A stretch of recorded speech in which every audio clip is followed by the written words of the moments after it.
Well, open kami, no? Ang target talaga namin makabuo ng 12.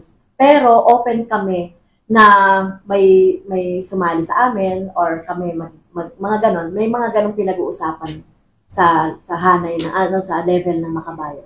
Tungkol doon sa sinasabing kung may mga talks with other opposition, well, sa ngayon ay ongoing yan.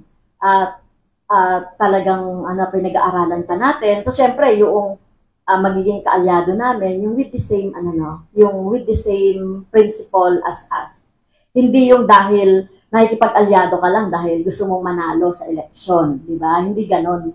So, prinsipyado tayong nakikipag-alyansa or nakikipag-alyansa sa ibang mga partido on the basis of principle. Yes, lahat kinakausap. Kasi syempre kasama yung Liberal Party kasi marami rin kami mga parehas na magkakatulad ng mga issues na tinitindigan. So kasama 'yan. So lahat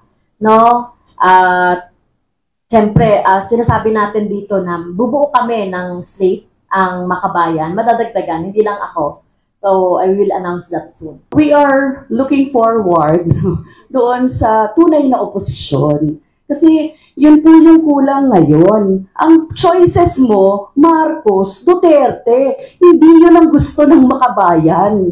Tunay na oposisyon ang gusto ng Makabayan Bloc. Kung kaya po, open kami doon sa pakikipag-usap ng mga tunay na oposisyon. Yung alam namin na talagang titindig para sa ating mga mamamayan at talagang para sa pagbabagong panlipunan. Hindi yung panatilihin tong status quo na meron tayo na hindi nakapagsasalita yung mga ordinaryong Pilipino. Kaya po, well, itong 2025 election ay talagang crucial din para sa Makabayan Bloc. And we are expecting na madadagdagan po ito, lalo na ang mga kailangan nating boses mula sa pesante, mula sa mga manggagawa, mula sa mga inaaping uri sa ating bayan sa kasalukuyan.